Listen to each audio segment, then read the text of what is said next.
All right, good afternoon, everyone. Hello. Good afternoon, Professor.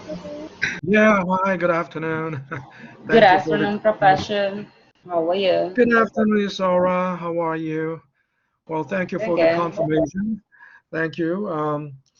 Sometimes it's when I say hello and there was no response, I'm not sure if my microphone is muted or if the connection is, if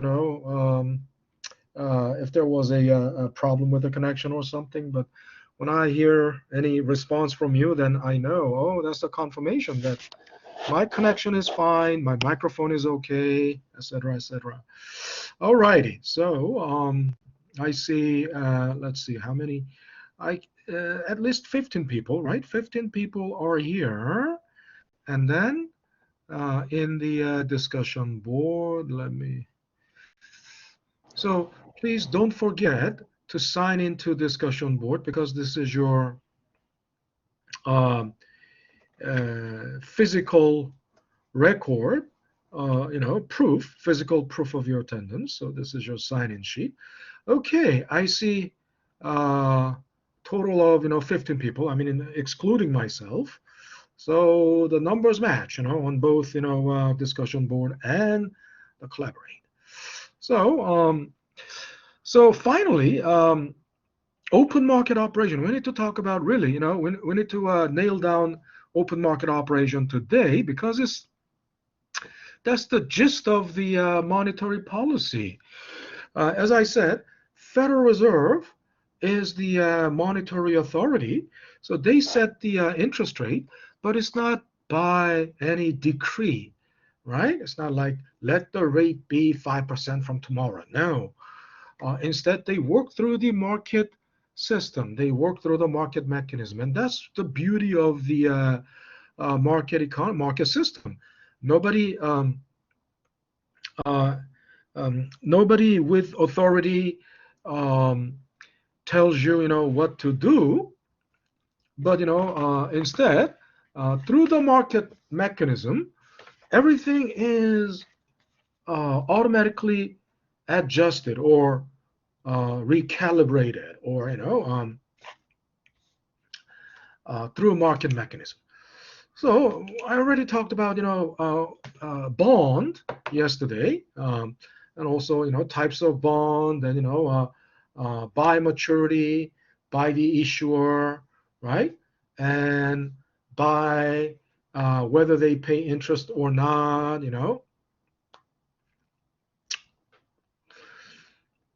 So that's basically bond, and the bond is sold or bought, or in one word, traded in the bond market. The bond market is actually, not a separate place from the stock market. I mean, as far as the physical, marketplace or the exchange is concerned, it's the same, uh, like New York Stock Exchange, same place, American Stock Exchange or Chicago Board of, uh, Exchange, Chicago Commodities Exchange. It's just, um, in that exchange, stocks are traded, also bonds are traded. And since bond is a debt instrument, uh, a company that sells the bond is actually borrowing money, so they become borrower. And this is an interesting thing. From You understand that when you put your money in the bank, you become a lender passively. You passively become a lender, and the bank becomes passively a borrower. And it's just the same thing in the bond market. If you sell bond, if a company sells bond and someone buys the bond, then the buyer of the bond passively becomes a lender, and the company becomes passively a borrower. So that means the company is passively becoming an indebtor. debtor, in debtor, uh, I think debtor is the right, uh, debtor. Company become, so, but then think about it. Um, a company that is very popular, a company that is very hot, company that is very credit worthy. There's some, oh, what is that? Some bug in my, a company that is very um, credit worthy. Oh, what is this bug in my, in my face?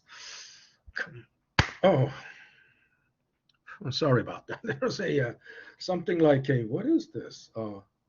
Mosquito, or not mosquito, but something like, uh, a company that is, very credit worthy will is obviously very popular. I mean, company that is very, in other words, you are more likely to lend to a company that is very credit worthy. And on the other hand, you're not, you don't want to lend to a company that is very shady, right? Company that is not very credit worthy, you don't want to lend to that company. So this makes a very good company a hot target for buying. I mean, not just stock, but even in, lending money or buying the bond from that company.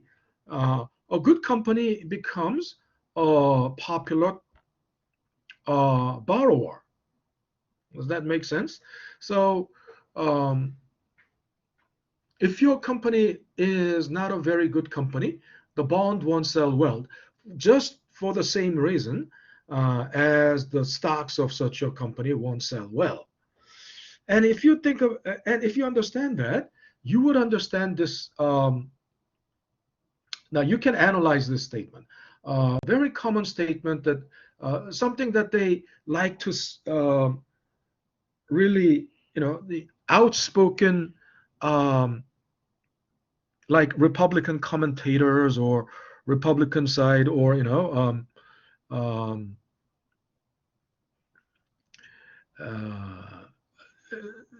because the Republicans are um, generally, not in favor of big government. And big government, think about it.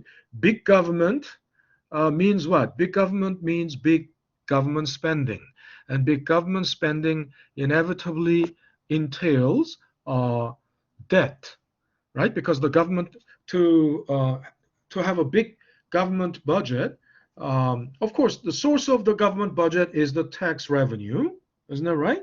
Source of the government budget is tax revenue, but sometimes they spend beyond the budget. Um, so if they spend beyond budget, they will have to borrow money. So then they will have to sell bond in the market. So that's treasury, basically, treasury securities, treasury bond, treasury notes, treasury bills. And then, so the big government will have big debt or deficit. But then, deficit is not necessarily a bad thing, because if it is, you borrow money, it's just like this. Uh, if you borrow, $50,000 and buy a car and uh, use that car, um, rent out that car, and that rental business generates $100,000 a year, right? That justifies the debt, isn't it right? That justifies the debt. So most of the debt businesses borrow because they have a profit opportunity like that. Governments borrow because there's a growth opportunity there. Governments do not pursue profit, but at least what they do, uh, if they borrow money, is to put it into um, stimulate the growth of the economy. So, but then the reason that the Republicans are against it is because it causes, it increases taxes. It will have to increase. I mean, either it will have to increase taxes or it will have to increase deficit spending. Deficit spending. And if nobody likes, tax increase, right? But so then deficit spending. In other words, by selling bond. But then if the government sells bonds, that is the burden that they will have to pay it back in the future. So it's basically a burden on our future. But again, either way, even when government raises taxes or increases increases deficit spending, when they raise taxes, actually the tax rate for the middle income groups, they don't raise tax rate on the middle income group. They try because middle income group is already taking a larger burden of taxes. So if ever they, especially if the Democrats are in power, then what they want to do is they want to raise the tax rate on the wealthy, top 1% wealthy, top 1%, right? Top 1% wealthy. And then Republicans are against it because they are basically, they don't want, they want to protect top 1%. So the Republicans are generally, adamantly against tax increase, and they are like when they their propaganda, they use propaganda that as if tax increases for everybody. No, they are hiding the truth. They are hiding what they are not saying is that the tax increase doesn't affect a middle income or below. It affects only people who make more than $100 like $1 million or $2 million. Not even that. It's even more than that. People who make more than like $5 million a year, or corporations that hardly pay any taxes. But Republicans are saying no new taxes.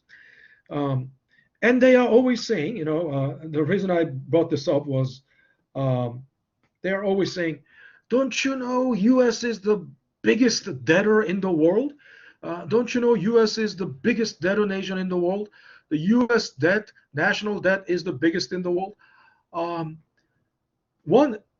Partly it is right, partly it is wrong. Why? First of all, U.S. GDP is the largest in the world. We already talked about it. $5 trillion as of last year.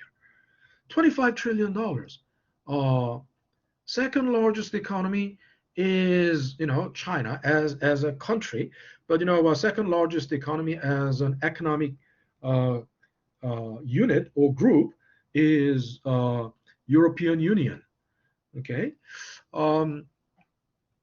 But even China isn't even close to 20 trillion. I think they are something like 16, 18 trillion or something like that. So by the way, if your U.S. can become a biggest debtor nation because it's not like U.S. is when we say U.S. is the biggest debtor nation, that sounds like U.S. is foreign debt. First of all, debt of the U.S. government is owned, first of all, mostly by U.S. citizens, right? When I say U.S. citizens, it's not just individuals, but U.S. institutions, right? So again, who are the bond market or stock market participants?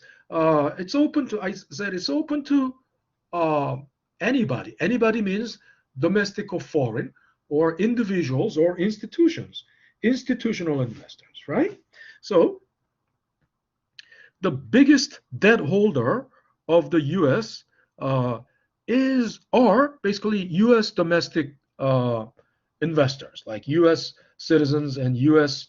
Corporations, U.S. institutions, right? And then there are foreign investors, foreign institutions, and foreign individuals. So think about it. When we say U.S., how did U.S. become the biggest, debtor in the world? If the U.S. government, U.S. Treasury securities are not credit worthy, right? If U.S. Treasury securities are not popular, if U.S. government debt is not popular, it cannot become the greatest debtor in the world. In other words, everybody in the world wants to buy U.S. government debt, U.S., right? So, and as I said, you don't beg, it's not the result of begging other countries to buy our debt. It's because our debt, U.S. Treasury securities are the safest debt in the world. So everybody wants to put their money in the U.S. government bond. Think about it. If you are a billionaire in some country, let's say Guatemala or Bolivia. I mean, I'm just referring to those countries because generally, those countries have political instability, right? The political instability means there can be a military coup any day. It's not surprising. I mean, some and sub-Saharan African countries or most third world countries are constantly under political unrest. Isn't it right? What happened to Afghanistan? Right after U.S. military pulled out, and some people think U.S. military was driven out by the Taliban. No, it's just war of attrition. I mean, but there is no more reason to stay there. I mean, if there is any strategic interest there that U.S. wanted to keep, the military would have stayed. But there was no more, a strategic interest to guard there, so pulled out. Right after the U.S. military pulled out, then Taliban ran over the country. What happened? Even the president, fled the country with a stash of money, like tens of hundreds of millions of dollars. And it's like that, country that is politically unstable. If you are a millionaire in that country, billionaire in such a country, you wouldn't want to keep your money in that country, right? Isn't that right? Because whenever there is a coup, then all your assets will be seized and confiscated. So you don't want to keep the money in your own country. So what do? They already have all offshore banking accounts.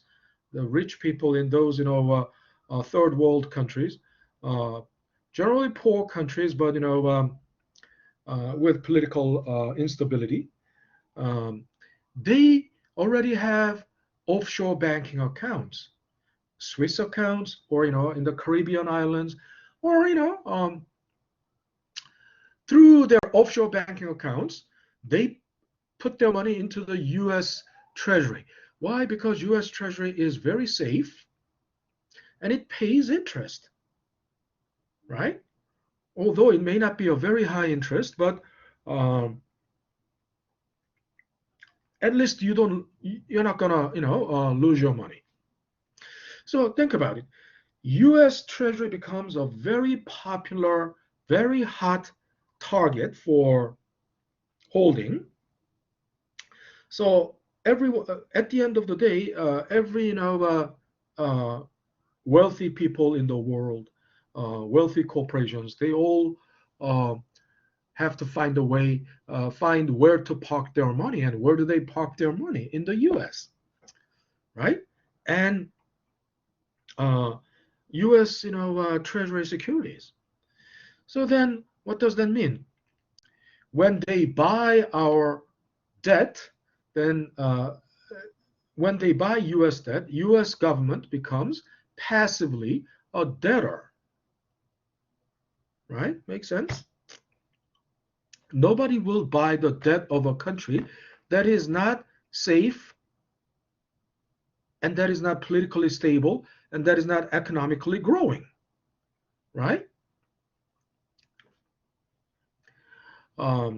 So, and for that matter, Japan is a bigger, in terms of the debt, national debt ratio. I mean, debt to GDP ratio. Japan has almost three times. Japan has almost three times national debt.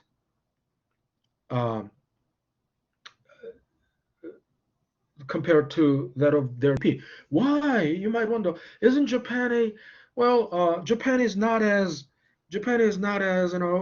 economic powerhouse as before. Actually, South Korea is more economic powerhouse. South Korea's GDP is in U.S. dollars is actually almost the same or greater than Japan now. I mean, per capita, per person. But all that national debt Japan has accumulated for over all these years. And why? How could they become such a big, debtor? Not because they were begging for debt, but that means Japanese government bond was so popular, right? Everybody wanted to put their money in the Japanese government bond. So you become a debtor nation passively, right? Not because your country is a poor, bad, country, begging for money from foreign governments.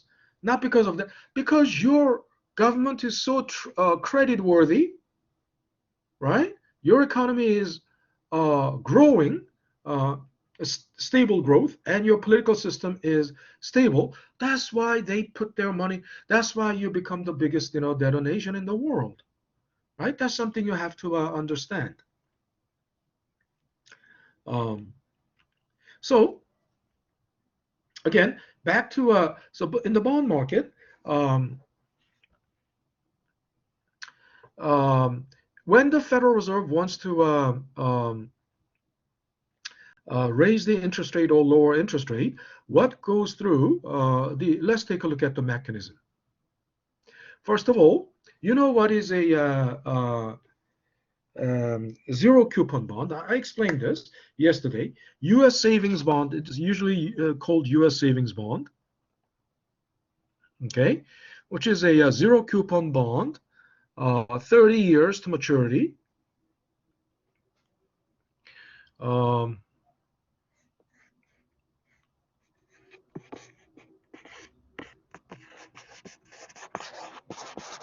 Zero coupon treasury bond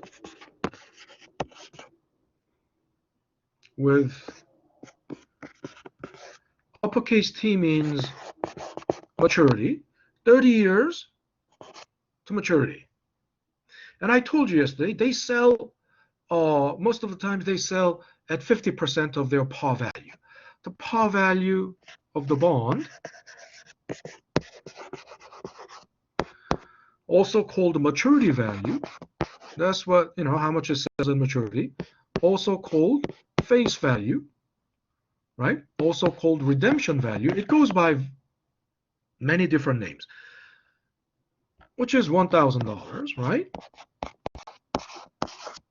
So they pay you, $1,000 at maturity. If you buy it now, you pay, so it's called present value. You pay $500 today, or market price. You pay 500. 30 years later, you'll get 1,000. And calculated, so that's 100% return over 30-year holding period. And we did that yesterday. It's like 2.34% annual. Was it someone was calling out to me, or was it my voice being echoed? So suppose we are dealing with U.S. We're looking at U.S. Treasury, 30 years maturity, and currently it must sell below its par value. Of course, so oops, sorry.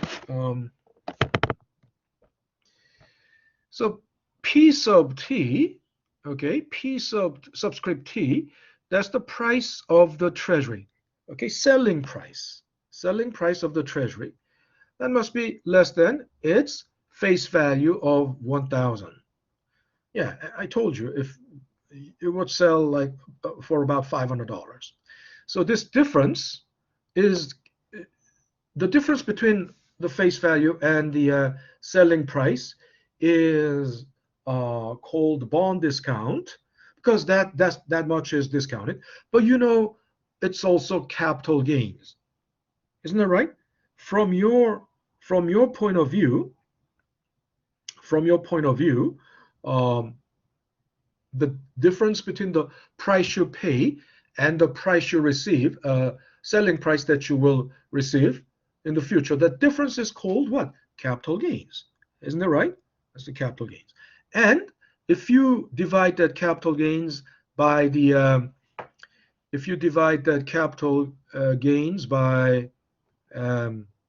that's capital gains. We divide it by the initial price, then that's called holding period return, right? That's holding period return. But in case of Treasury, it's also called risk-free return. Risk-free. Why? Return on investment, return on the Treasury is risk-free. U.S. Treasury is risk-free. Nothing is safer than U.S. And I explained this already. No other government is more credit worthy than U.S. government. Why? Simple reason. The solvency. What is the solvency? Solvency means ability to pay back. Solvency, right, is the ability to pay back. And where does the solvency come from? Where does the solvency come from? Anyone? From revenue. Say that again. I'm sorry. I say from revenue, like what you get. Yeah. You said revenue, right? So yes. For U.S. government, the revenue is basically, for U.S. any government, the revenue means the income. Money you make. Yes. In general, yes. The tax revenue? Means tax revenue, yes. Who said tax? Yes. DeAndre. But who said it first? Isaura. So I think you said also tax revenue, didn't you? I say income as I said that. Yeah. Yeah, that's right. I mean, it's not wrong. I'll give you Isaura. I'll give you 0.5. I mean, yeah, in general, yeah, of course. The solvency, the ability to pay back, comes from your income, right? In more general sense, if you have wealth before income, I mean, even if you don't have any income, if you already have wealth, well, yeah, that's the first thing. But generally, even if you don't have wealth, at least as long as you work, you can generate income. So the source of that solvency comes from income. But for any government, any national government, tax revenue is the source of solvency.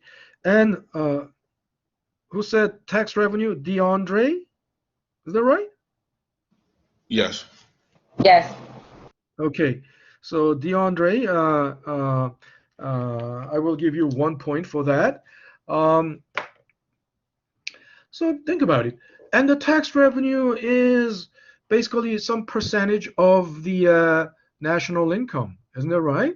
Tax revenue is some percentage of GDP, right? Tax revenue. So the greater the GDP, the greater the tax revenue, the greater the tax revenue, the greater the solvency, right? The ability to pay back. So then, nobody bids the US government, right? In terms of, safety. So, uh, so that's why it is risk-free. Nobody can be safer than U.S. Treasury, right? No other government, no other, no corporations can be safer than U.S. Federal government. Uh, Professor, I have a question. yeah. So not all the governments have the same percentage of tax revenue to GDP, though, right? No, not necessarily, but we can we'll have to assume some average. I mean, but even if they have all different tax rates, but the tax rates cannot be outrageous. I mean, if on average, the tax rate in the U.S. There are many tax brackets, multiple tax brackets, but if you average that all, let's say that's about 20% of the total GDP. Now, will there be any country whose tax rate would be like 70% of the GDP or 80% of the GDP? There may, but there may be. It's possible. But then such a country, that will be living hell, no living nightmare. Nobody will want to live in such a country because if average, tax rate is like 80%, even the lower end income, people in the lower end income will still be paying something like 40 percent, 50%. Well, actually, let me tell you, Scandinavian countries, northern Scandinavian countries, they are called welfare society, welfare, and there's a good reason. I mean, welfare society is not necessarily a bad. I mean, everybody wants to be. They are all generally, the level of happiness is higher there. Of course, sometimes in extreme other cases, but those are Sweden, Denmark, Norway, Finland. These countries are, really nice. I mean, everything is, um, everything is, everything is run by I mean, the basic social infrastructure and basic social system for quality of living is very well provided. On the other hand, tax rate is very high, but still, they don't mind. I mean, uh, it's not like they are paying like 70, 80% taxes. First of all, if they pay 70, 80% taxes, without with their size of their economies, none of those countries have like $1 trillion GDP. None of those countries have even $1 trillion GDP. So their size of the economy is relatively much smaller compared to U.S. economy. I mean, but they are all. But then the income disparity or wealth disparity, right? Very little inequality. I mean, there are wealthy people There are relatively, but not extremely poor, not extremely wealthy. Everyone is generally, and then everyone is generally happy, and nobody worries too much about. Then some people criticize again. Oh, that's socialist. Then almost they label it as if it is a dirty word, and as they equate it with communism. No, socialism is not exactly the same thing as communism, because communism is, first of all, it's a dictatorship, autocrat, dictatorship, and then although they say state provides everything, they are not well provided. Welfare in the communist countries are the worst, whereas Scandinavian countries, they pay obviously they pay higher taxes than in the US. In Canada, you pay higher taxes than US. I mean, in Canada, if you buy anything, tax is like 15%. So you find it very expensive. But then I didn't mind Canada, because everything is well taken care of. Everything is cleaner. Everything is well taken care of. No extreme poverty, no extreme wealth. On average, everyone is living very comfortably. So this is just a trade-off. And we don't call Canada socialist, right? But people who are extremely right-wing or Republicans, they all call those things, socialist. If you hate anything socialist, then public school, CUNY is socialist. Think about it. Any public school system is socialist. Isn't that right? If you don't like anything that a modern state, a modern state that's caring for its citizens, to some extent they provide these things, infrastructure, clean water, clean air, public education, policing, national defense. These things are, I mean, if you do anything, if you call anything that is taken care of collectively socialist, if you call that all socialist, then if you just have to live in a place where you have to take care of your own security, you have to take care of your own national defense, I mean, right? You have to get your own clean water, you have to get your own road system, you have to get your own. Look, society cannot, that goes without saying, society cannot exist without something that is publicly funded. And if you call anything publicly funded socialist, then you have to live in isolation, complete isolation, and just self-sufficient, right, in everything. But again, yeah, the tax rates are all different, but if we take the average, suppose for Scandinavian countries, which don't even have $1 trillion GDP, for such a country to provide basic social services, then the tax rate would have to be somewhere around like 50%. Obviously, that's about twice, US. But then they get pretty much, better, equal to or better services than public services than the US. So in dollar amounts, it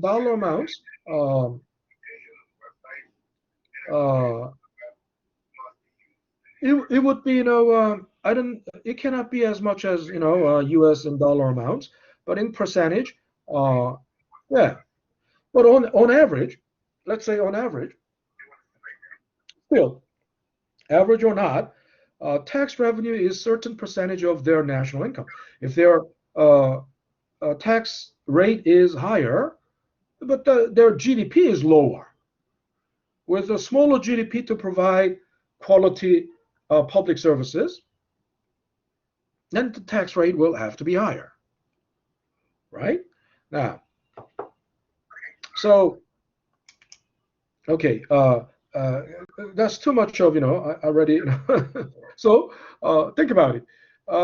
One thing, so return on treasury is called risk-free rate, and one way the risk-free rate can move is when the price of the someone please unmute yourself because I hear a lot of background noise. When there's a background noise, I have to raise my voice, and if I raise my voice, I get tired easily. So please, I guess it's not just one person, multiple.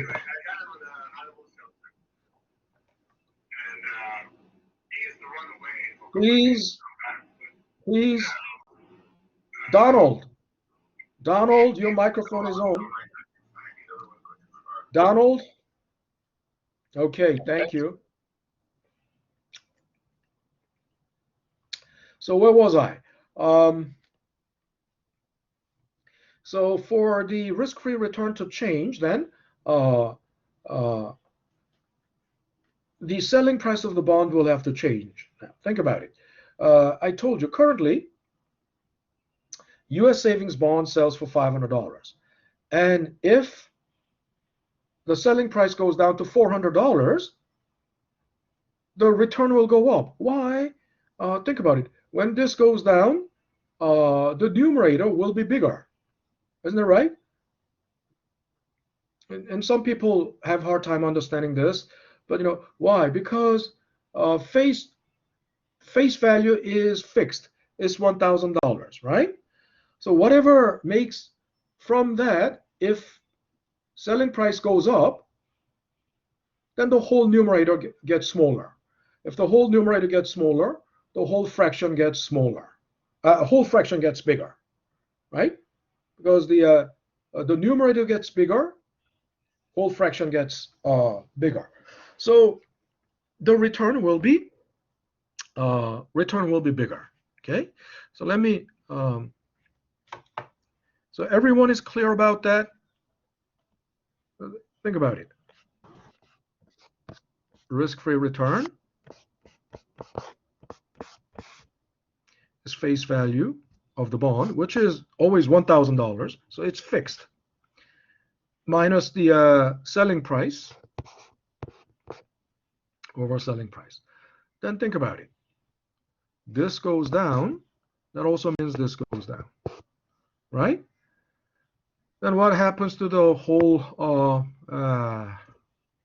happens to this? The whole numerator will go up. When whole numerator the numerator goes up, but the denominator goes down, the whole fraction goes up. This is a straightforward mathematical, law of math. I mean, how else can it be?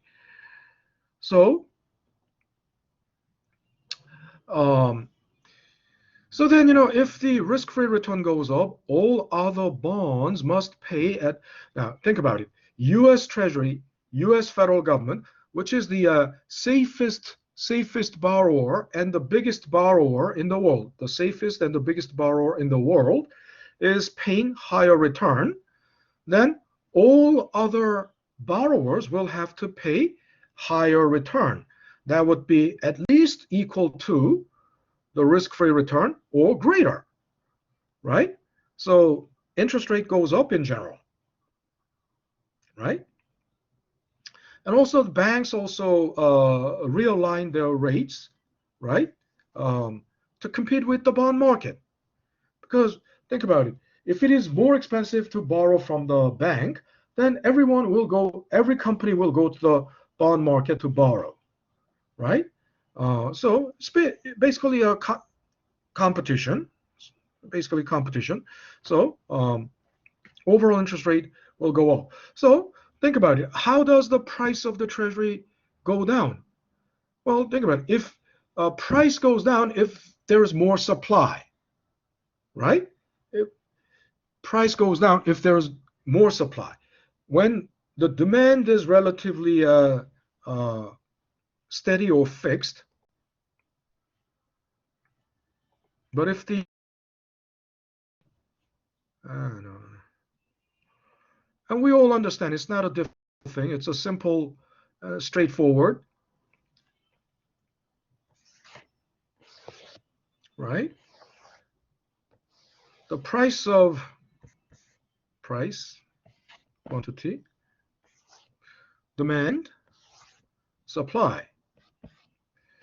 So if the price was originally like this, and if you increase supply, the supply curve shifts out, and then the price goes down, right?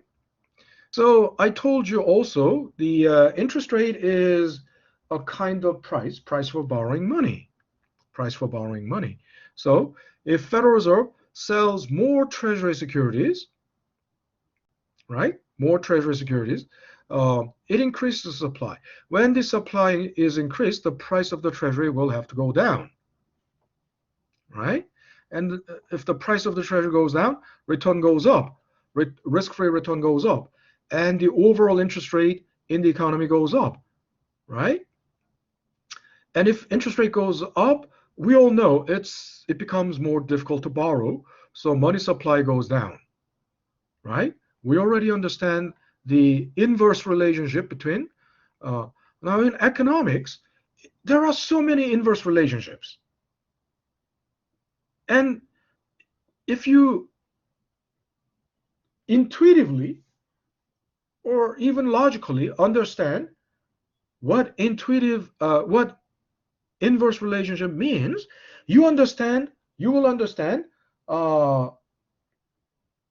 the law of general relativity, or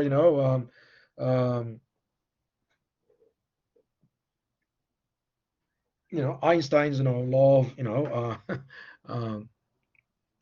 time and energy. And so we know if interest rate goes up, money supply, borrowing goes down, therefore money supply goes down, therefore output of the economy goes down. Okay, that was that's the inverse relationship we understand. But the question is, this picture wasn't complete. What makes the interest rate to go up? Well, now there is the explanation.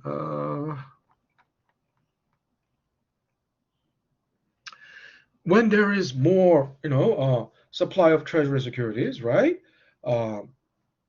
Because selling price goes down, return goes up, right? Overall interest rate goes up. Okay, so what causes the interest rate to go up? Now the picture is complete, right? And on the other hand, so when I say treasury securities, there are two things. Once again, there is short-term security called treasury bill. Long-term treasury security is called treasury notes and treasury bonds. And both, in the short term, I mean, if they want to affect the short-term interest rates, they will increase the sale of the treasury bill. Okay. If they want to affect the long-term interest rates, they increase the sale of or decrease sale of treasury notes. Now, the opposite is true. It's the mirror image. If Federal Reserve buys back, actually buying back, right? It's not because they are buying back treasury securities. And the treasury securities are only issued by the Treasury Department, not by anybody else. And the treasury securities were originally injected into the economy, released. Excuse me. Treasury securities are originally released into the economy through the Federal Reserve, right? So whatever is held, whatever treasury securities that are circulating in the economy or held in the economy, Federal Reserve buys back. Okay, and then if you buy back, that buying back is increase in demand. If the demand increases, price will go up, right? That mechanism, you should easily understand. If there's more demand curve shifts out, and the price goes up. And again, so let me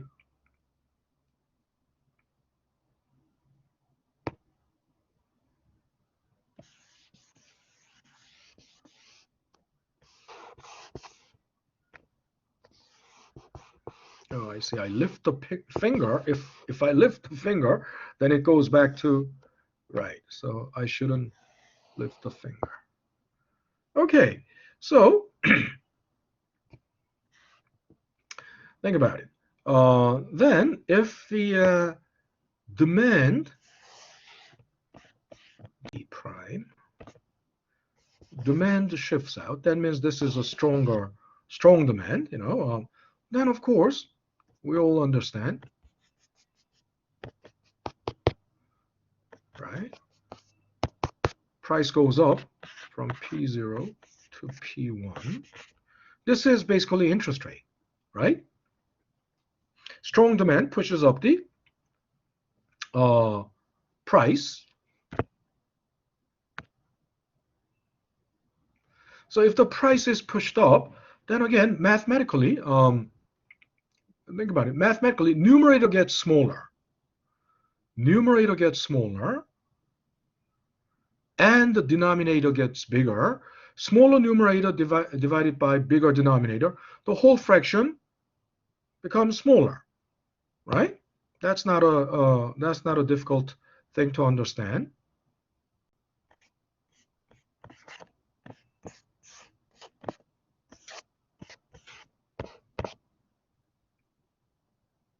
So think about it. Face value is fixed one. This goes up. The whole fraction, the whole numerator goes down, and this goes up. Smaller numerator, bigger denominator, the whole risk-free return goes down, right? So simple,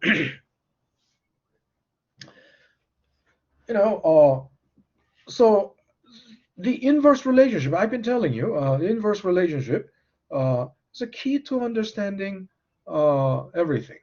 Even, Einstein's theory of relativity, it's basically the inverse relationship between time and distance and speed, right?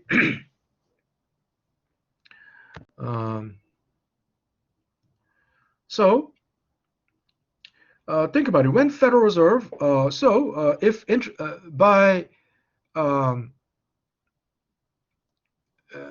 interest rate goes up, think about it, by increasing more supply of treasury securities, if treasury bills, if short-term interest rate goes up, so then what happens?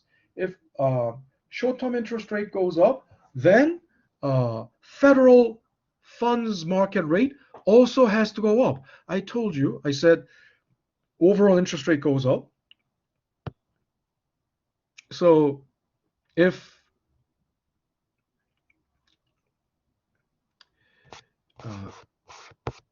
the safest rate in the world goes up, right, all interest rates go up. That also includes all interest rates will have to go up. That also including Fed funds rate, right? And the vice versa. When risk-free rate goes down, all interest rates will have to go down, including Fed funds rate. So this is how they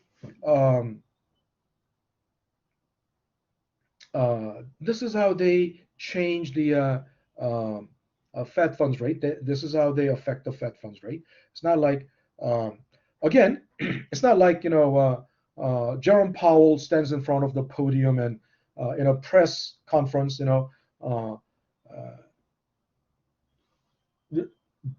issuing an edict or decree saying that let the rate be 5% from tomorrow. No, it's not like that. It's not like that. It goes through a market mechanism, and it's not the actual. So when Federal Reserve wants to, let's say Fed wants to raise the interest rate to Fed funds rate to currently it is like 1 point, I believe currently it's like 1.25. It wants to raise it another 0.75%, then it's going to be 2%. They want to raise it to 2%. Does that mean the Fed funds market rate turns 2% right away? No. They set this target, they set the target rate to be 2%, and through the market mechanism, through bond market operation, they induce the actual market rate to converge to 2%, their target, right? This is what they do. Not the not like issuing an edict, right? So this is called open market operation. Actually, Federal Reserve has 3 tools, not just open market operation, 3 tools for monetary policy. Of course, one is open market operation. The other one is discount rate. Okay, discount rate. The other one is reserve ratio. I'm not going to go over discount rate and reserve ratio because the main lecture videos have already explained it in depth. So this brings us to so further discussion about the monetary policy. So basically, why does the Fed increase the interest rate, and why does it want to lower the interest rate? Of course, it's because currently Federal Reserve is trying to has been raising interest rate, and why? It's to cool off the economy, cooling off the economy. You understand now why? Because when rates go up, money supply goes down, right? Because when the higher rates discourage borrowing, as the businesses decrease borrowing, then money supply goes down, and overall when they borrow less, then investing in their capacity expansion or investing goes down. That means the size of the the production capacity of the economy will go down, right? If the production capacity of the economy goes down, then that's not a good thing. That means recession. But sometimes artificially induced recession. If the economy is suffering from overheating, and overheating means there's too much inflation, but the economy isn't growing. Inflation is the overheated inflation is the result of strong demand, but to accommodate, to meet the strong demand, you should have increased production capacity. But the economy cannot increase as I said yesterday, production capacity is a physical side of the economy, and it cannot just grow overnight. And when so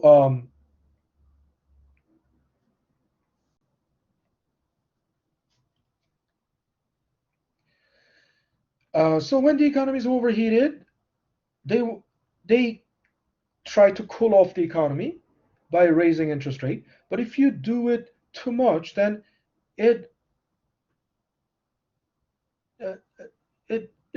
economy shrinks. But too much shrinking of the economy would result in recession, right? In other words, economy expands. When the economy is growing, it's in expansionary stage, and then it hits the you understand the cycle, business cycle. Basically, economy goes through a cycle. expansion, right? It grows and hits the inflection point. Now, if it hits the inflection point, that means economy will go on a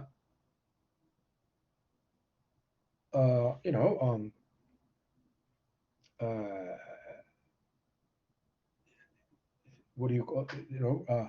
Shrinking, or what's the word? It's just at the tip of my. This look at the slope. If the slope is we want the expansion to have actually we want the expansion to have steeper slope. I mean fast expansion. I mean rather than slow expansion, right? Rather than slow expansion, quick expansion is preferred, something like this.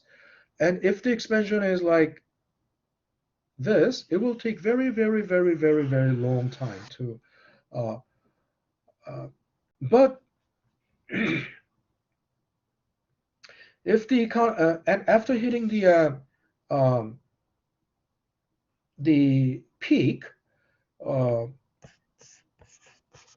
it's an inflection point. I mean, the economy turns around because of inflation. Producers will find it less productive when they produce more because cost is higher, wages are higher, and then you might say, oh, can you not raise price? Yes, you can raise price, but there's a limit to that, because if you raise price, you're not the only company. You have competitors, and in a competitive market, if you raise price and if others raise price, yeah, you can pass on the cost to the consumers. But if you raise price, others raise price, then consumers buy less, buyers buy less. If everyone's price is high, then what would the consumers do? They will have to cut down on spending. If they cut down on spending, you cannot maintain the same level of revenue anymore. So what do? Because of competition, you cannot raise price as much as you want. So you cannot pass on the increased portion of the increased cost to the consumers.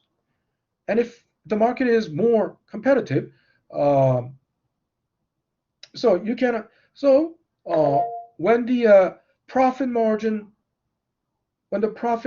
gets smaller, then you cut down on production. Cutting down on production is also called downsizing, right? The companies downsize. That means laying off people, right? Cutting down their production capacity, cutting down on. So the economy turns around and goes into the what is the it's just at the tip of my tongue. Goes into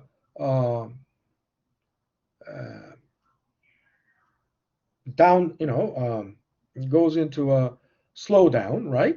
But we want, when the economy is on a downslope, we want it to go down gradually like this, gradually. What we don't want is a steep drop, because steep drop, this is called hard landing.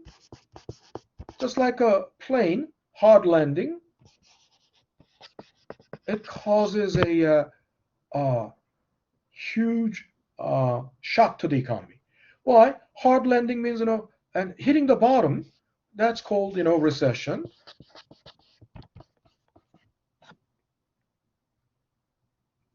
And if you hit the bottom, if it is so steep over such a short period, if the economy hits the bottom like that, this means what? over a very short period, a lot of people get unemployed. A lot of people will get unemployed, right? A lot of people will lose jobs. But if it is slow and gradual, slow and gradual, slow and gradual shrinking, slow down, right? Then the shock is much less. So we all want, this is called soft landing.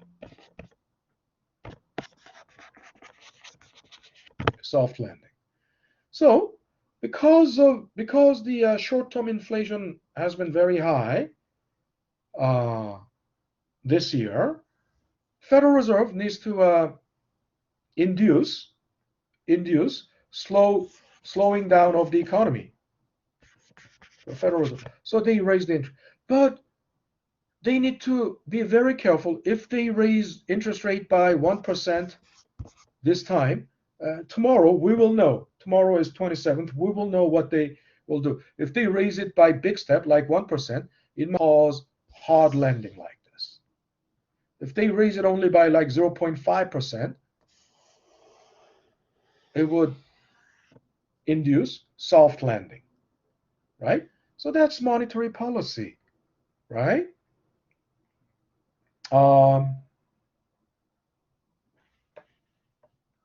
So I think this is a good time to take a break. It's 7:11. 7:11. Okay. So contraction. Yeah, the word contraction was at the tip of my tongue, but it escaped me. When the economy is in downslope, that's contractionary, as opposed to expansionary state, contractionary stage. So Federal Reserve has two policy options, contractionary or tight money policy, or expansionary or easy money policy. If the economy is overheated, they implement contractionary or tight money policy. If the economy is in recession, if the economy is they want to stimulate the economy by expansionary monetary policy or easy money policy, which means by low interest rate they want to stimulate borrowing, right? And the borrowing will stimulate the increase the money supply. Increased money supply will stimulate the economic growth. Now, in terms of expansionary policy, the term that they have frequently used is quantitative easing, or LSAP, as opposed to the opposite of quantitative easing is called quantitative tightening. Quantitative tightening. But we'll talk a little briefly. We'll talk briefly about that after the break. So let's take a 10-minute break. Okay, this is the right time to take a break. 10 minutes. So let me.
All right, we're back. We're back. Let me share my screen. So there you go. So where was I? Not that one. So the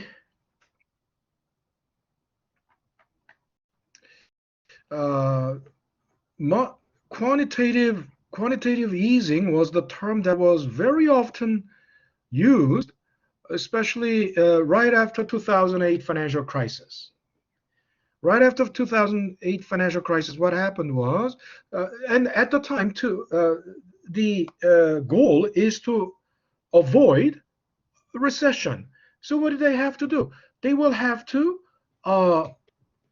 implement easy money policy. So interest rates were all, the Fed funds rate was brought down to 0.25 and held at the level for the coming, decade, almost until 2018. It was still, 0 point, and even now, before, even until last year, it was 0.25. So that easy money policy was called quantitative easing. There were four implementations or for deployment. For deployment or for executions of quantitative easing. And quantitative easing is just another name for easy money policy, but it means on a massive scale. On a massive scale. Why? Usually easy money policy involves, think about it, how do they lower the interest rate? How do they? By buying back the treasury securities. By buying back. So it's usually the treasury securities that they buy back or they sell. But in quantitative easing, they not only bought back the treasury, but they also bought even the corporate bonds, right? In other words, U.S. government was even buying corporate bonds. I mean, U.S. government buying back its own treasury security, it's natural, it makes sense, but buying even corporate bonds that way, why? Because treasury alone, buying back treasury alone does not inject enough money into the economy. So they even bought back, corporate bonds and a lot. So massive amount of massive quantity of money was injected into the economy. But that's why it's called quantitative easing, or LASP, large scale asset purchase. Large scale. That means it wasn't only just treasury, but also all assets, large scale. And then in those days, taper off. Do we taper off? Taper means getting reducing. But again, here's the thing: people often believe actual money was printed out. No, it was just a metaphor. If you think about it, printing out money, they don't print out money. They don't have to. It's just a metaphor. Why? Easy money policy, they say inject money into the economy. So they think, they are printing money. So that will result in inflation. No, throughout the entire, think about it, 2008 through 2020, was there any inflation? No. I mean, inflation is always there as long as the economy is growing. I've been telling you, there is some inflation as long as the economy grows, because the demand gets strong. There is always some inflation.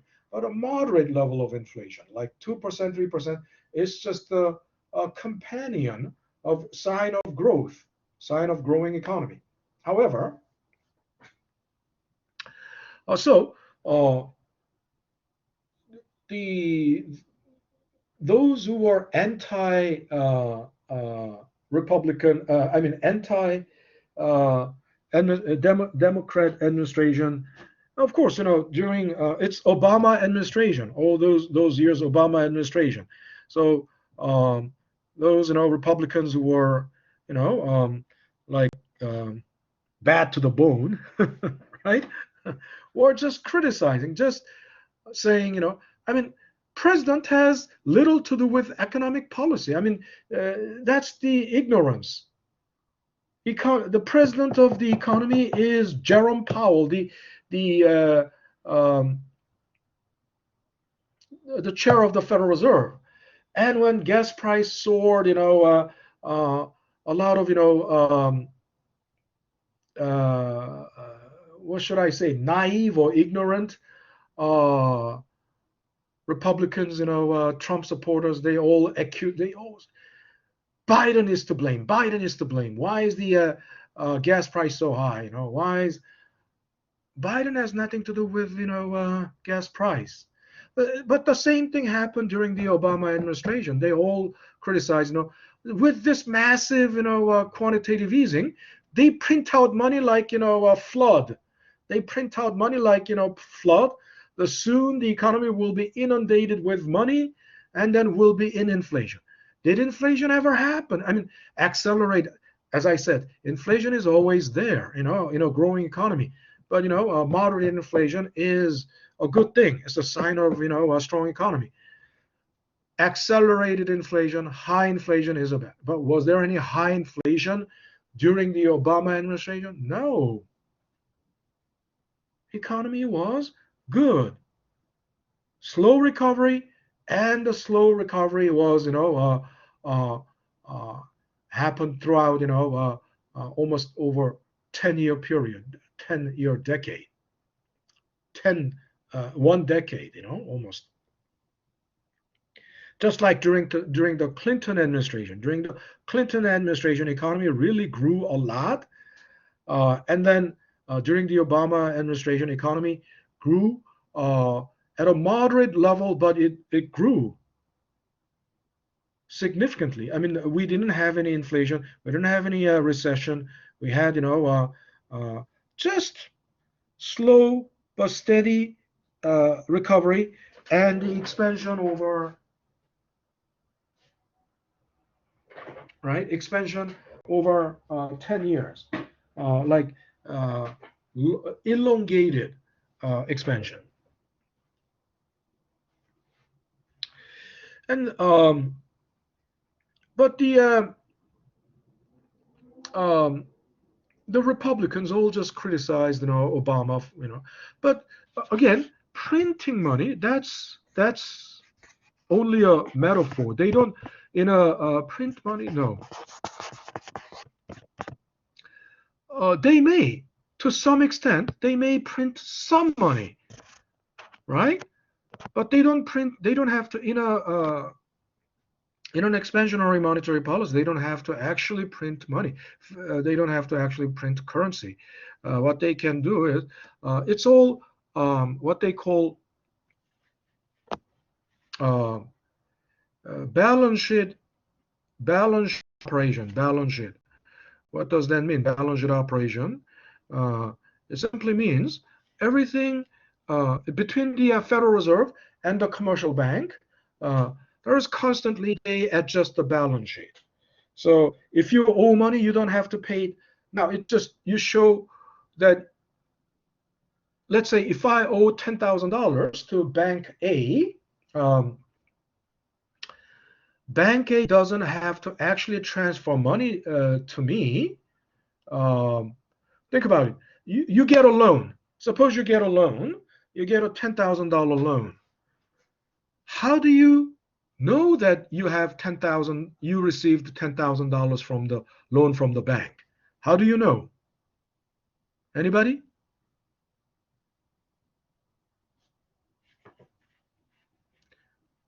It's awfully quiet. I don't know how many people are actually there, but let me see. And I've been telling you from the day one, I've been telling you to use your profile picture, right? I don't see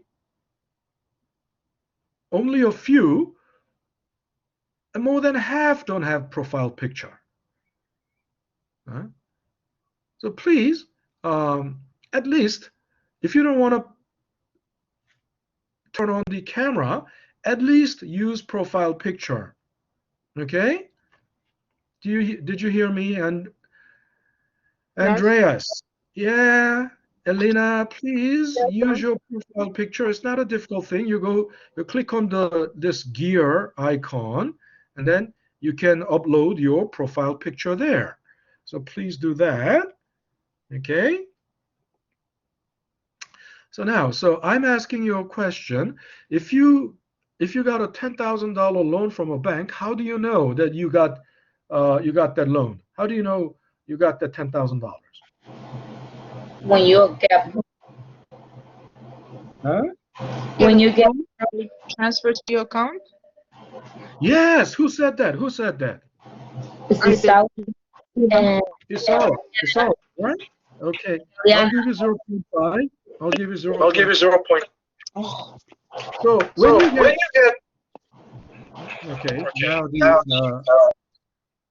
now mute your microphone. Yeah. So when you get $10,000 transferred to your account, does that mean there was actual transfer of currency? Huh? They use the current currency. What? Use the current currency. They use what currency? The current. Oh my. Current? What? Listen, my question is there actual cash being transferred to your account? Oh no, it's just the funds. Yes, funds mean what? Actual cash? No, it's the value for the cash. Yeah, in other words, it's just digital. Yes, It's just digital, right? It's just, okay, now I want you to mute your microphone. Please, mute your microphone. Mute your microphone, please.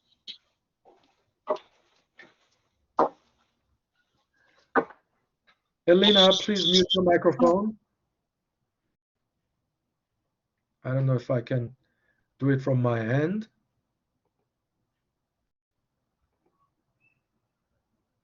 Mute. Okay, so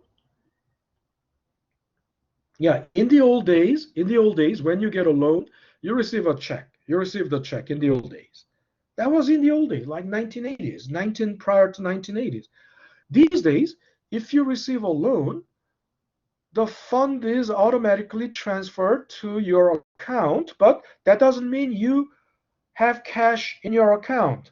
I mean, they don't have to transfer cash to your account. All they do is just adjust the number, right? What they do is they just increase your balance by 10,000. So it's digital. In other words, no cash needs to transfer, right? Makes sense? There's no need for cash to be transferred. It's some that they haven't checked, like small bank, they still give check, because my friend, she get a loan the other day, and they Yeah. Some banks may do that too. Some banks may actually issue a check too. But then I'm telling you, that is relatively old way. These days, it's just electronic transfer. An electronic transfer doesn't mean actual cash. Even if they give you check, it doesn't mean cash. It doesn't have to be, because think about it. The money in the bank has nobody's name written on it. Cash doesn't have name written on it. It's just a pool of cash, it's called reserve, right? Pool of cash called reserve. It just gets allocated to each account, and if it is being used either by check or by ATM, yeah, good. But look, when you get so basically, if you get $10,000 loan, it's only digital electronic transfer. Electronic transfer. It's not actual. It doesn't have to be actual currency, right? But with just $10,000 more balance in your account, you can write checks up to $10,000 or withdraw from ATM up to $10,000, which will feed back into the economy, right? You use it for, let's say, home improvement, or you use it for a car, use it for a computer, or either way, it all goes back into the economy. So more funds, always more money supply through borrowing or whatever, right? Fees increases the money supply throughout the economy, which increased. So the point is, between the Federal Reserve and commercial banks, it's the same thing, right?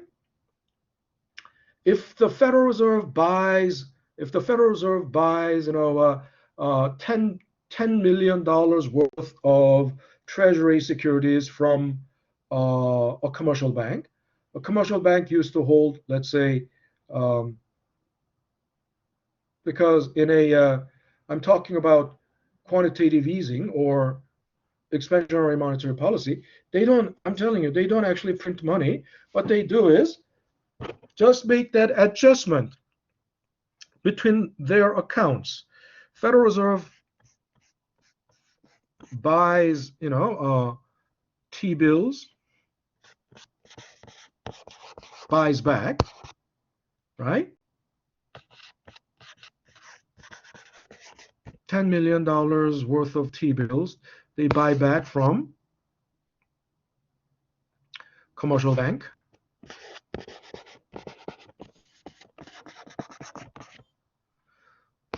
So that means, Federal Reserve has now $10 million T-bills.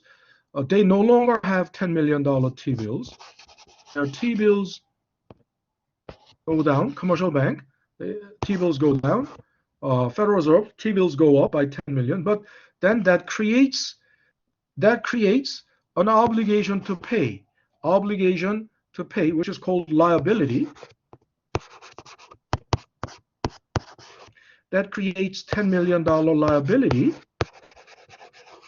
to the commercial bank, right? On the Federal Reserve, on the side of the Federal Reserve, that creates liability of 10 million. So 10 million, is it transferred right away to the commercial bank? So in other words, this 10 million treasury bill goes up on the Federal Reserve's balance sheet, and 10 million cash goes down on the balance sheet of the Federal Reserve, but it increases liability. I mean, it doesn't go down, but I mean, it increases the liability.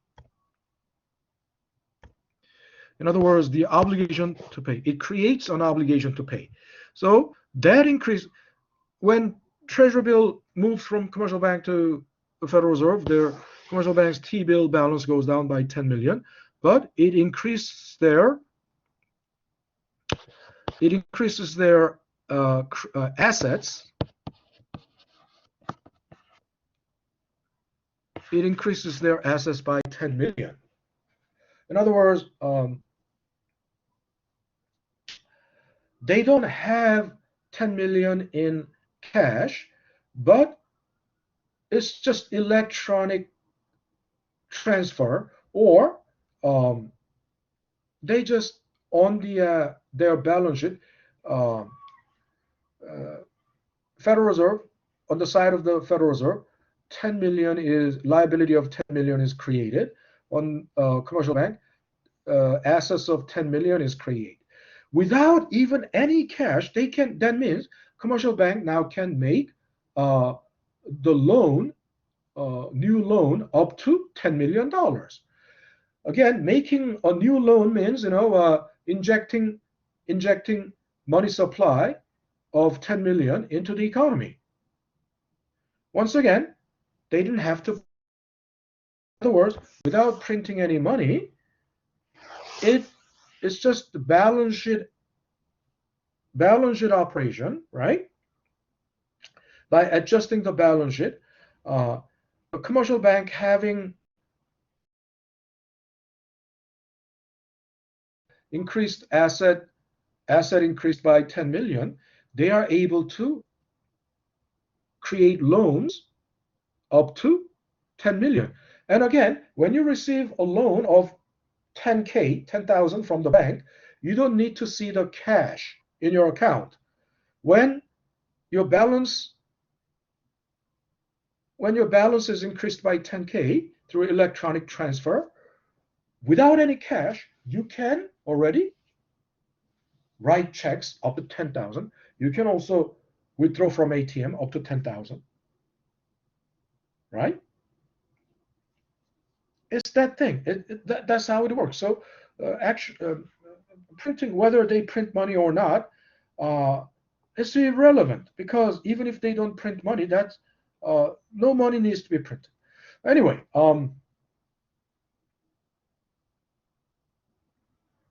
so that brings us to the what's the time? Inflation. Question of inflation and real interest rate, and so now we understand that the inflation is not necessarily a bad thing, but we want the inflation to be moderate and tamed. So basically, when the bank pays interest, let's say interest rate must be at least something greater than inflation. Something greater means it should cover for inflation, and there should be real return on the money, right? So if inflation is 5% and nominal interest rate should be something like 7%, that means real interest rate is 2%. So in other words, even after adjusting for inflation, you actually got 2% return on your money.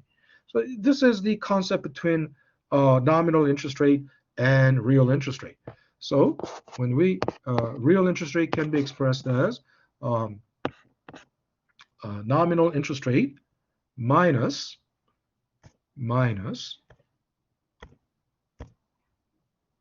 or adjusted for inflation. Okay, so we want think about it. We want this real interest rate to be positive, at least no matter what is the whatever is the inflation. We want some real actual return after adjusting for inflation. We need something, but reality is not like that. Reality, I've been telling you, 3 possibilities, right? Real interest rate can be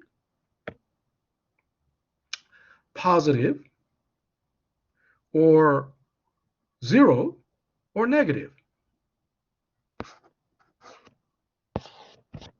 Okay, of course.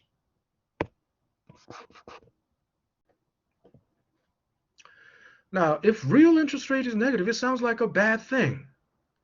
Think about it. What that means is if nominal interest rate is 5%, inflation is 7%, this has to be negative 2%. Isn't that right? Real. And what is negative interest rate? Can interest rate be negative? Because if the interest rate is negative, borrower has to pay interest. A lender receives interest, but effectively lender is paying interest, borrower is getting interest. That's the meaning of negative interest rate. So you might say, what? Can it be? How can that be? I mean, if I have to, when I put my money in the bank, and if I have to pay interest, then I won't put my money in the bank. Who's going to put their money? Yeah, that's the situation. That's the thing. If real interest rate is negative, I mean, first of all, nominal interest rate cannot be negative. If the bank says interest rate is negative 2%, what would you do? Oh, that means, what does that mean? Oh, well, that means we are charging 2% interest to take your deposit. And you will say, that's a nonsense. I'm not gonna put my money in your bank. Nobody wants. So of course, so in reality, nominal interest rate is hardly negative. I said hardly. Because I didn't say never. I said hardly. Why? Because there are some countries where the interest rate even the nominal interest rate is even negative. What?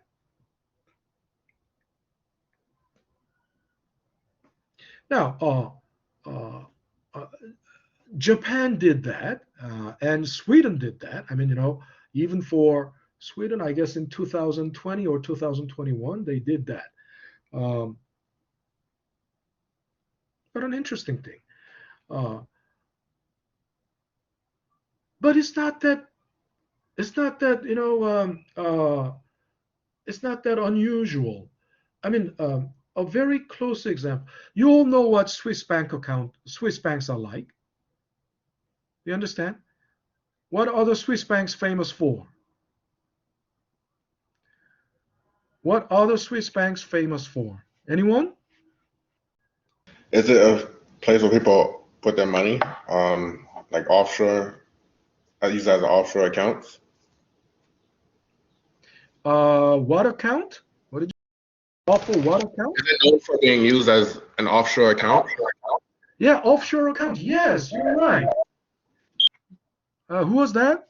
Who said that? DeAndre? Okay. I'll give you 0.5. Yes, in other words, secrecy. I mean, people who want to hide their money. Isn't that right? People who want to evade taxes. So they want to hide their money. They use, Swiss banks. But if you have a Swiss bank account, first of all, you must be a very wealthy man. Dirty. You're wealthy, but you amassed that fortune through a very dirty means, right? Isn't that right? Illegal. You have a lot of things. You have lots to hide.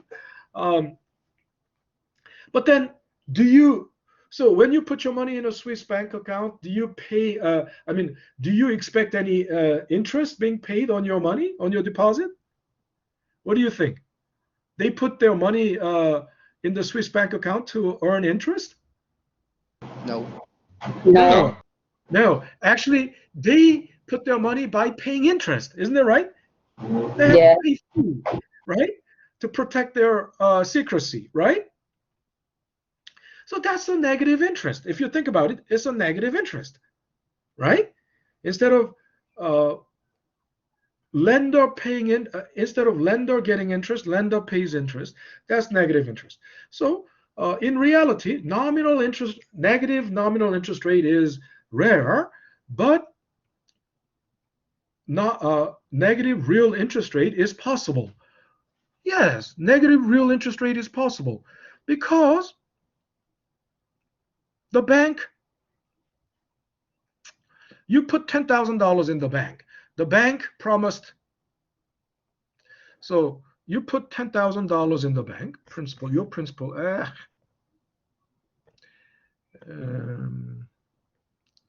your principal is 10K. You put 10K in a bank at nominal interest rate of 10%. So 1 year later, you will expect then future value at the end of year one, there will be 11K in your bank account, right? Now this is 11K in nominal dollars, nominal meaning, before adjusting for inflation. But let's say during this one, over this 1 year, inflation was 20%, right? Over this 1 year period, inflation was 20%. Then, what is the actual purchasing power, or what is the actual value of 11K? The actual purchasing power of 11K after adjusting for inflation will be 11K divided by 1.2. Okay? Now think about it. So that means now we understand real interest rate is negative 10%, because your 10% return is not only wiped out by inflation, but also it dug a hole, deep hole, by 10%. Make it simple. What if the inflation was, what did I do? Okay.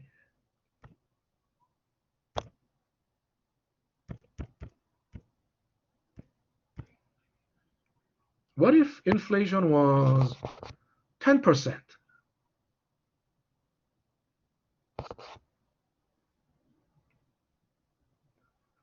And of course, if you adjust it for inflation, in other words, in purchasing power, it will be exactly same as what 10K could buy a year ago. Now think about it.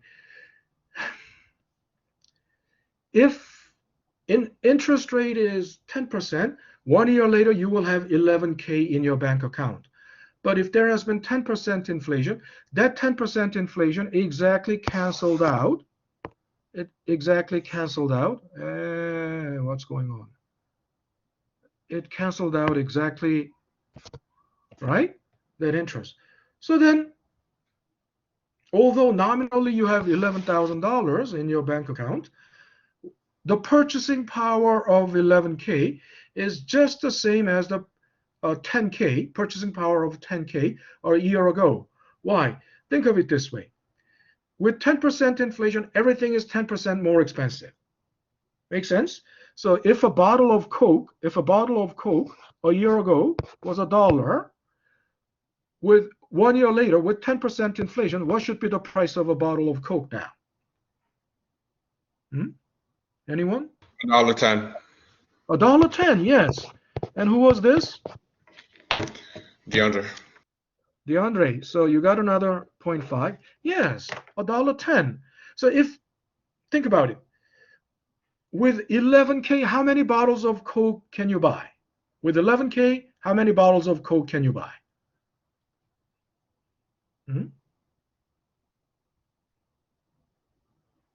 With $11,000, how many bottles of Coke can you buy now? The Coke is $1.10 now. So how many bottles of Coke can you buy?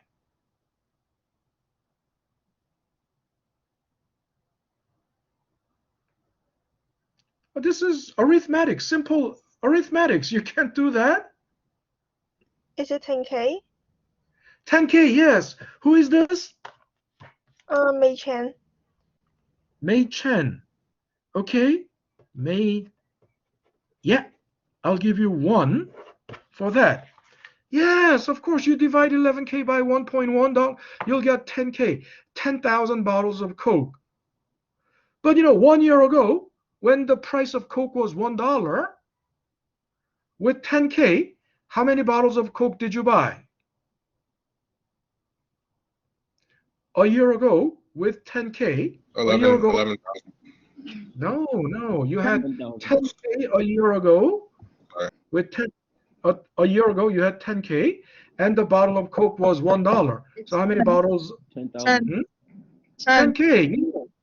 Not 10, 10K, 10,000, right? 10. Not 10. Yeah, 10K. Yeah. Okay, who said 10K? it's Elena. Elena. Okay. What? Elena. So I'll give you one point for that. Yeah, of course. Look, a year ago, price of Coke was $1. So with 10K, that was the principal you had. With 10K, you could buy 10,000 bottles of Coke. This year, 1 year later, you have 11K in your bank account. But with 11K, you can still buy only 10K, not dollars, 10,000 bottles of Coke. Right? Only 10,000 bottles of Coke still. So in other words, nominally you have $1,000 more, right? Nominally you have 1K more, but in terms of purchasing power, did you get better off? Did you get better off this year? You have 11K. Last year you had 10K. You have 10% more money nominally, but are you better off, 10% better off now? Why would we do No, this? less. No. Less. It's mean- less. Less. No, it's not less. It's exactly the same. It's exactly the same. With 11K, you can still buy only 10,000 bottles of Coke. Last year with 10K, you could buy only 10,000 bottles of Coke.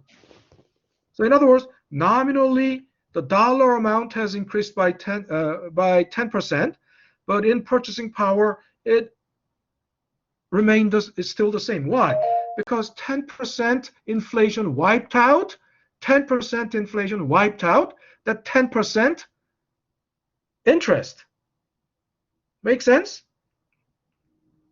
Okay? I mean, obviously you understand if there's inflation, the purchasing power suffers. Purchasing power of money suffers because money loses value. But this is, but you just understand it intuitively. But if you put it logically, in a logical, chain like this, then you lose track. But think about it. It was 10K last year. You had 10K last year, and Coke was $1. You could only buy 10,000 bottles. This year, you have, with interest, 10% interest, you have 11K. So that's nominal. Nominally 11K. You understand? Not nominally. Only in name 11K. But since everything is 10% more expensive, with 11K you can only buy still the same number of Coke.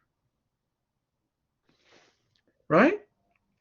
So that's what the inflation does. And in the so in scenario, I've been telling you, inflation, nominal interest rate can be greater than inflation or equal to inflation. 3 scenarios. It can be less than inflation. I mean, the scenario, the example that I just gave you was this, right? And if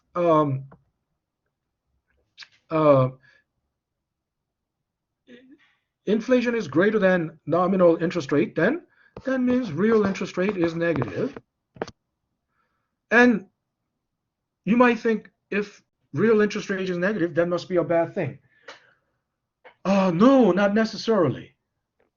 Now think about it. If there are always 2 sides to everything. If you are a lender, high interest rate is a good thing for you. You want high interest rate if you are a lender. Isn't that right? Isn't that right? Yes. Yes. You would. So when the interest rate goes down as a lender or saver, right? Saver is a lender. You hate it. You don't like it. I mean, they are not even paying 1% now for your, savings, for your deposit. But, and then suppose, the interest rate is even negative. You will be furious. I'm putting my $10,000 in the bank, or I'm putting my $1 million in the bank, and they are not even, they are paying even negative real interest rate now. What does that mean? I'm losing money for keeping money in the. But that means if you are the lender, it's a bad news. But if you are the borrower, isn't that a good news? When interest rate goes down, if you're a borrower, isn't that a good news? Yes. Definitely, Right. yes, if you're a borrower. And if the real interest rate is even negative, isn't that even a better news for the borrower? Yeah. Because, yeah, suppose suppose you borrowed 10K last year. You borrowed 10K last year with 10%, and your interest rate is 10%. So you have to pay back 11K this year. But there has been 20% inflation, 20% inflation. Then you pay back nominally 11K, but actually the value of that 11K is not even equivalent, it's not even equal to $9,000 last year. To find out exactly what it is worth, do this. You divide 11K by 1.2. If you divide 11K by 1.2, that will give you what it is worth after adjusting for inflation. So in other words, although you're paying back 11K, its true actual value this year is much lower than in terms of purchasing power. Purchasing power is the real value of money, isn't it right? Think about it. $1 cannot buy much these days, but back in when they say 1967, 1959, 1969, what a dollar could buy. Dollar could buy a lot. And I remember back in 1991, I lived in Colorado. I lived in Denver, and when the lowest gas price I remember was 87 cents a gallon. 87. How far dollar could stretch? How far dollar can stretch? With $20, I could fill my car. I could fill up the tank of my car, and still could buy a slice of pizza or whatever, or still could buy a burger, or still could buy a hot dog, or 2 hot dogs.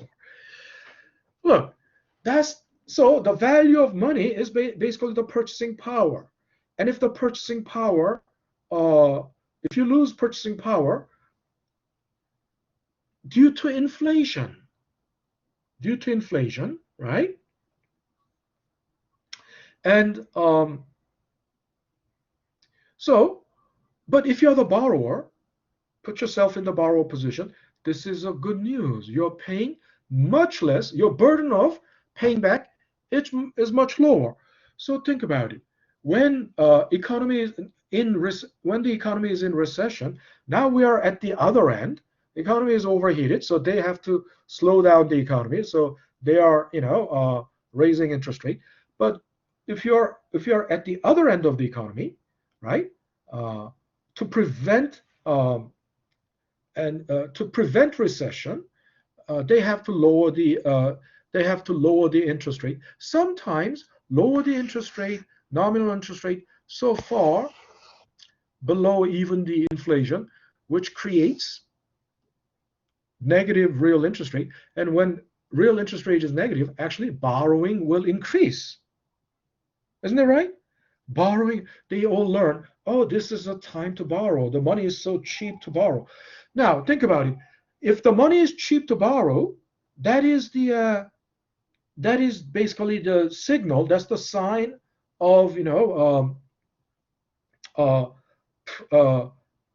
prosperous economy. Why? Because after 2008 financial crisis, they lowered the interest rate to Fed funds rate to 0.25. That means all the other rates also went down. So nobody could borrow at 0.25 other than the banks, right? But then if you could borrow at 1%, if you could borrow at 2% nominal interest rate, now this is almost free money. Almost, very cheap money. I mean, not free money, but cheap money. Businesses borrowed a lot to expand, to invest in their growth.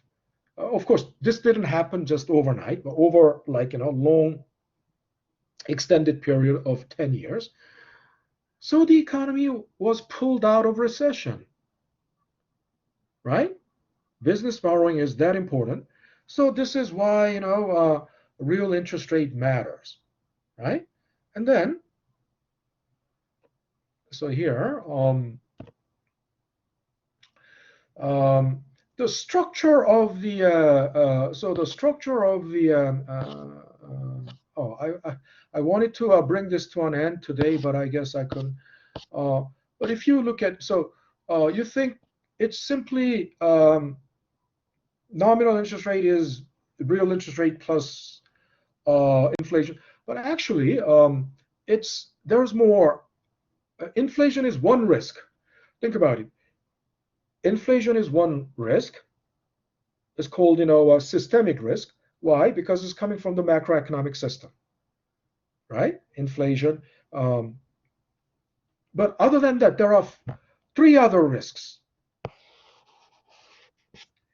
First of all, default risk. Default risk is not system-wide. It's not. Why? Because it's specific to the borrower, right? Specific to the borrower. And then liquidity risk. Liquidity risk is also specific to a borrower. And then maturity risk. So there are four risks that surround. There are four risks that surround a bond or lending in general. So K. Now we introduce a new symbol, K. K stands for cost of capital. Cost of capital. Why is it? Cost of capital is another name for interest rate. Why? It's the cost of borrowing capital, right? Literally, cost of borrowing capital. So cost of capital, because the cost of capital consists of, first of all, pure return. KPR is the pure return. That means real interest rate, right? Plus inflation. At least there must be some real return, and then there must be compensation for inflation. So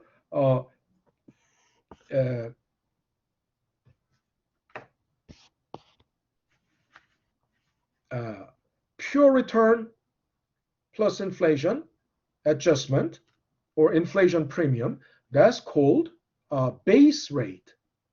That's base rate. Okay? And then there will have to be default risk premium. And you understand, depending on the borrower, they all have different credit ratings. So if the credit rating is low, default risk premium will go up. If the credit rating is high, this will go down. There's liquidity premium. Liquidity means, I'll have to talk about this, how easily you can convert any asset into cash. That's called liquidity. But liquidity can be defined on three levels. One, that's the most basic definition. Second level of definition is cash flow. Third level of definition is money supply throughout the economy. When they say, we have liquidity problem, what does that mean? That the company has cash flow problem, right? And when they say, liquidity crisis in the economy, there's a liquidity crisis in the economy. What does that mean? Lending has, borrowing became more difficult because credit dried up. In other words, lending became more difficult. Now, maturity risk. The longer the maturity of the loan or the bond, the greater the uncertainty. Uncertainty is always the risk, right? So the longer because there can be a lot of things that can negatively and adversely affect this asset when there are more unknowns, and the longer the timeline, longer into the future, the longer the maturity, there are more uncertainties. So obviously, the longer term loans or the longer term bonds must have liquidity premium for that maturity. So actually, the interest rate, nominal interest rate, cost of capital, consists of these risk premiums or risk premia or the adjustment for risk. Okay, that's the structure. I mean, theoretically, reality is really hard to split them exactly into these components because it's all, it's fuzzy. I mean, you can hair splitting. I mean, it cannot be. You have to be really hair splitting, and that's hard. When you are dealing with like how do you split 3% interest risk premium into inflation and default risk and and so forth. So that's all the time we have today. So I will see you guys tomorrow. And there is another. I don't. I think it went out. There's another self-diagnostic test that which will start. So in the announcement, I guess this went out today. So I'm just letting you know.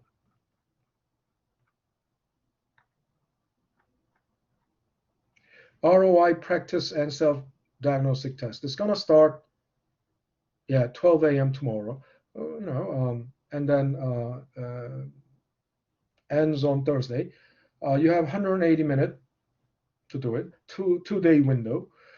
Alrighty. So if you have any questions, please send me an email. The class is dismissed. I will stop recording and